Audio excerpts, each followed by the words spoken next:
और आज सबसे पहले बात दिल्ली से लखनऊ तक बन रहे 27 के चुनावी चक्रव्यूह की करेंगे। ये चक्रव्यूह विपक्ष की एकजुटता का है, जो लोकसभा से लेकर यूपी विधानसभा तक बीजेपी को घेरने के लिए तैयार किया गया है। इसका टारगेट 2027 का यूपी विधानसभा चुनाव है।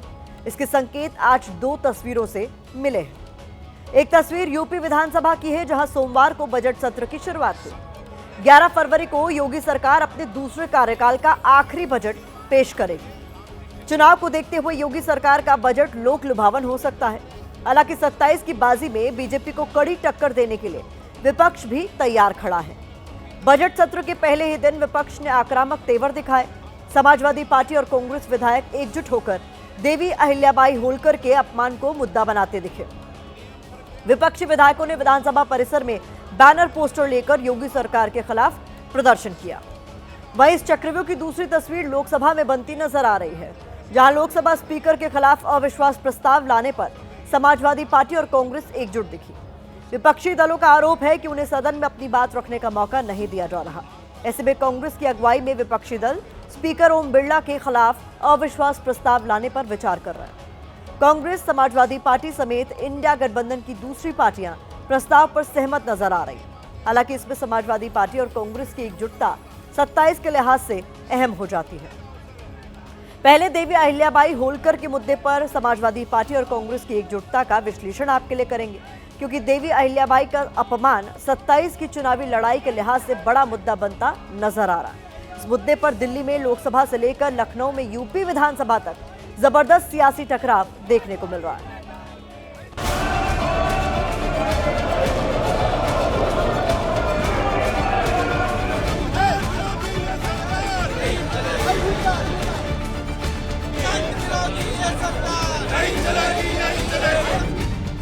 वैसे तो यूपी विधानसभा के बजट सत्र में विपक्ष कई मुद्दों पर योगी सरकार को घेरने में जुटा है। विधानसभा के अंदर और बाहर दोनों जगह आक्रामक तेवर दिखा रहा है।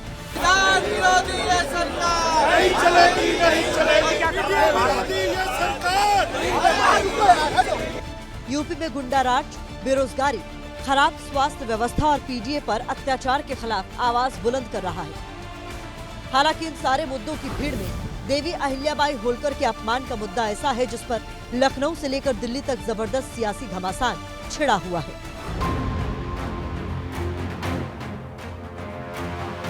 यूपी में तो समाजवादी पार्टी और कांग्रेस के तेवर से लगता है कि वो अहिल्याबाई के अपमान को बीजेपी के खिलाफ बड़ा चुनावी मुद्दा बनाने के मूड में है, क्योंकि सत्र के पहले दिन समाजवादी पार्टी के एक विधायक साइकिल पर ऐसा बैनर पोस्टर लगाकर विधानसभा पहुंचे जिस पर लिखा था, राजमाता अहिल्याबाई का ये अपमान नहीं सहेगा हिंदुस्तान। इसके अलावा विधानसभा परिसर में अहिल्याबाई की तस्वीर के साथ प्रोटेस्ट किया गया। गौर करने वाली बात यह रही कि इस प्रदर्शन में समाजवादी पार्टी और कांग्रेस बीजेपी के खिलाफ एकजुट दिखी। यूपी विधानसभा के बजट सत्र के शुरू होने से पहले यहां पर समाजवादी पार्टी और कांग्रेस का संयुक्त प्रदर्शन चौधरी चरण सिंह की प्रतिमा के पास में। जिस तरीके से बुलडोज करके वहां पर बुलडोजर के द्वारा माता अहिल्याबाई होलकर जी के मंदिर को क्षतिग्रस्त किया गया, उनकी मूर्तियों को क्षतिग्रस्त किया गया। माता अहिल्याबाई होलकर जी को मानने वाले लोग, उनके अनुयायी इस बात से आहत हैं और उसके बाद उनके साथ मारपीट करना, पुलिस का लाठीचार्ज करना, उनको गिरफ्तार करना, उन पर मुकदमे दर्ज करना, समाजवादी पार्टी इसका विरोध करती है। सदन में चर्चा नहीं कराना चाहती, जवाब नहीं देना चाहती है। हम उनसे पूछना चाहते हैं कि आज बेरोजगारी के लिए सरकार के पास क्या रोड मैप है। महिलाओं पर, दलितों पर हो रहे अत्याचार पे सरकार बुरी तरह फेल हो चुकी है। महंगाई को नियंत्रित नहीं कर पा रही है। SIR में भारी गड़बड़ी हो रही है, पर सरकार मौन है। समाजवादी पार्टी लगातार नारी का अपमान, संवैधानिक व्यवस्थाओं का अपमान, संवैधानिक संस्थाओं का अपमान लगातार करती है। राज्यपाल के अपमान करने के माध्यम से उन्होंने प्रदेश की 12 करोड़ महिलाओं को भी अपमानित करने का काम किया। इससे पहले 3 फरवरी को लोकसभा में भी ऐसा दृश्य दिखा था, जब समाजवादी पार्टी के सांसदों ने देवी अहिल्याबाई की तस्वीर लेकर सदन के अंदर नारेबाजी की थी। महारानी अहिल्याबाई का अपमान नहीं सहेगा हिंदुस्तान, महारानी अहिल्याबाई का अपमान नहीं सहेगा हिंदुस्तान। गौर करने वाली बात यह है कि बीजेपी नेता भी विपक्ष की इस एकजुटता का संकेत समझ रहे हैं। यही वजह है कि यूपी के डिप्टी सीएम केशव प्रसाद मौर्य कांग्रेस और समाजवादी पार्टी पर एक सुर में हमला कर रहे हैं। समाजवादी पार्टी का जो आचरण जनता के बीच में रहता है, सड़कों में रहता है, वही सदन में भी रहा है। उनके पास कोई मुद्दा नहीं है जिसमें वह सही ढंग से सदन में चर्चा कर सके। उनके पास केवल हंगामा खड़ा करना, सदन का समय बर्बाद करना और बाकी सदस्यों के अधिकारों का हनन करना। भारतीय जनता पार्टी बड़े घमंड में है। अभी तो अयोध्या हारे थे, अब उनकी तैयारी है कि बनारस भी हारेंगे, पूरे प्रदेश में हारने। फिलहाल यूपी से दिल्ली तक बीजेपी के खिलाफ विपक्ष एकजुट नजर आ रहा है, क्योंकि इसी एकजुटता की वजह से वो लोकसभा चुनाव में बीजेपी को फटकरी दे चुका है। अब 2027 में भी इसी रणनीति को आजमाने की कोशिश में जुटा है।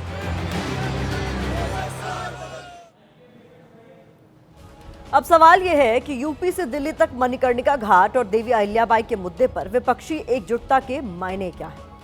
दरअसल देवी अहिल्याबाई के अपमान वाले एक मुद्दे से विपक्ष को सीएम योगी और पीएम मोदी दोनों को घेरने का मौका मिल रहा है, क्योंकि यूपी में योगी सरकार है और वाराणसी पीएम मोदी का संसदीय क्षेत्र है, जहां मणिकर्णिका घाट पर विपक्ष प्रतिमा को तोड़ने का आरोप लगा रहा है। दूसरा, देवी अहिल्याबाई का मुद्दा ऐसा है जिस पर समाजवादी पार्टी और कांग्रेस आपसी एकजुटता दिखा सकती है, क्योंकि इस पर दोनों पार्टियों के आपसी सियासी हितों का टकराव नहीं है।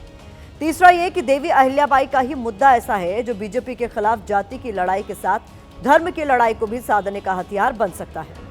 यही वजह है कि विपक्ष इस पर यूपी से दिल्ली तक एक साथ दम दिखा रहा है। यही नहीं, समाजवादी पार्टी के अध्यक्ष अखिलेश यादव दिल्ली से सीएम योगी पर हमला कर यूपी को संदेश देते हैं। दूसरी ओर सीएम योगी आदित्यनाथ विधानसभा में विपक्ष के रवैये को टारगेट कर अखिलेश की रणनीति को निशाना बनाते हैं। दिल्ली के बगल का बहुत बड़ा माफिया, सुना है कि स्क्रैप माफिया थे, वो बांदा जेल से भाग गया। बांदा जेल से प्रधानमंत्री कहां से आते हैं? यूपी से। और बांदा कहां है? यूपी में।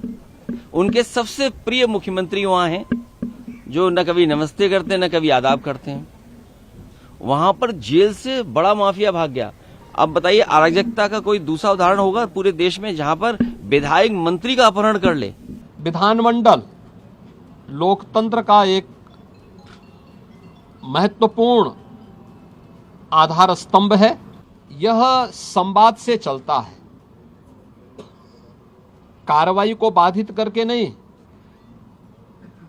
किसी भी माननीय सदस्य को अगर कोई मुद्दा उठाना है तो कार्रवाई को बाधित करने से वह एक प्रकार से जिन मुद्दों को की ओर ध्यान आकर्षित करना चाहता है, उन मुद्दों पे को डाइल्यूट करने का प्रयास कर रहा है।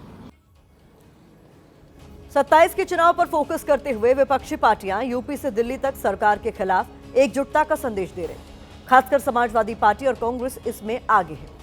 बजट सत्र में लोकसभा स्पीकर ओम बिरला के खिलाफ अविश्वास प्रस्ताव लाने पर विचार हो रहा है। हालांकि सदन चलाने के लिए स्पीकर के साथ बैठकों का दौर भी चल रहा है। लगता यह भी है कि विपक्ष अविश्वास प्रस्ताव पर किसी जल्दबाजी में नहीं है। ऐसे में अविश्वास प्रस्ताव लाने की रणनीति भी विपक्ष का सियासी दांव ही लगती है। दरअसल अविश्वास प्रस्ताव के बहाने विपक्ष अपनी एकजुटता का प्रदर्शन करना चाहता है। इसके जरिए विपक्ष की कोशिश चुनावी राज्यों को इंडिया गठबंधन की मजबूती का संदेश देने की है। इस प्रस्ताव के बहाने विपक्ष सदन में अपनी सियासी ताकत सरकार को दिखाना चाहता है। माननीय सदस्य, मैं पुनः आग्रह कर रहा हूं आपसे।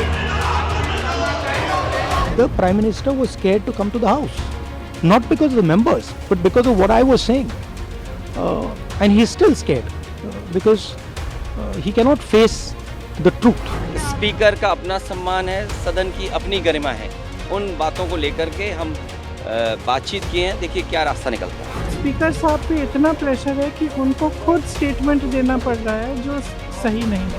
विपक्षी दलों के नेताओं का स्पीकर ऑफ किया जाता है, सांसदों का स्पीकर ऑफ किया जाता है। तो ये अगर नो कॉन्फिडेंस मोशन लाने का अगर है तो मुझे लगता है इंडिया ब्लॉक मिल के ही सरकार को या स्पीकर को पार्लियामेंट चलाने की कोई इंटरेस्ट नहीं। घिरी हुई है सरकार चारों तरफ से, इसलिए किसी भी मुद्दे पर नहीं चाहती कि चर्चा हो और इल्ज़ाम लगा देती है विपक्ष पे। ऑपोजिशन के साथ भी हम बातचीत करने के लिए तैयार हैं और सदन चलाने के लिए कोई भी अगर स्पीकर पहल करता है तो हम तैयार हैं।